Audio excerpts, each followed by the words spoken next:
নমস্কার বন্ধুরা, এই দেখো আজ করছি আম মাখা। তো কাঁচা আম খেতে কার কার ভালো লাগে কমেন্টে জানিও। আমি জানি অনেকেরই প্রিয়, আমার তো খুবই ভালো লাগে। আর এই দেখো ফেটে গেছে, তো ফাটাটা বেশি টেস্টি লাগবে, তাই যেটা আমি ফাটাতেই করব। তো যাই হোক, এটাকে আমি এখন মাখাবো। প্রথমে এটাকে কেটে নেব ভালো করে। প্রথমে এটাকে আমরা ছিলে নেব। কত টেস্টি দেখেই বোঝা যাচ্ছে, গন্ধটা খুবই ভালো এসেছে, কিন্তু একটু টক টক গন্ধ বেরোচ্ছে, তো টকই হবে। খুবই টেস্টি, খুবই টেস্টি, খুবই টেস্টি হবে। এখনই আমার জিভ থেকে জল পড়ে গেল দেখেই। মাখালে যে কতটা ভালো লাগবে খেতে তার নাই ঠিক।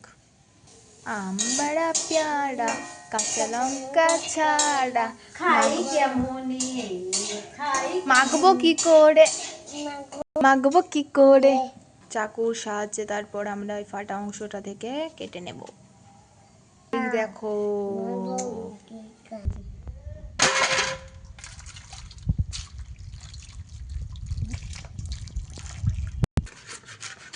বন্ধ করে দাও। এই দেখো বন্ধুরা, কতটা হয়ে গেছে ঘষা। আর একটু আছে, ঘষা যাচ্ছে না, আঠি হয়ে গেছে, তো তাই একটু প্রবলেম হচ্ছে। তাও কষ্ট করে ঘষেছে।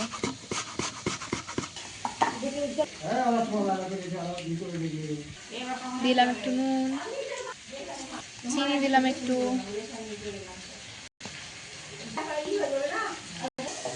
সর্ষা দিয়ে দিলাম একটু। আজ পেহলি বার, আমার খুশিতে গান বেরিয়ে যাচ্ছে।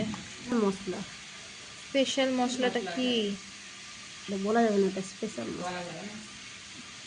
বাস।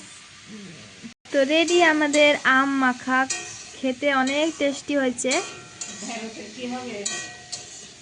নেক্সট ভিডিওতে দেখা হচ্ছে, টাটা।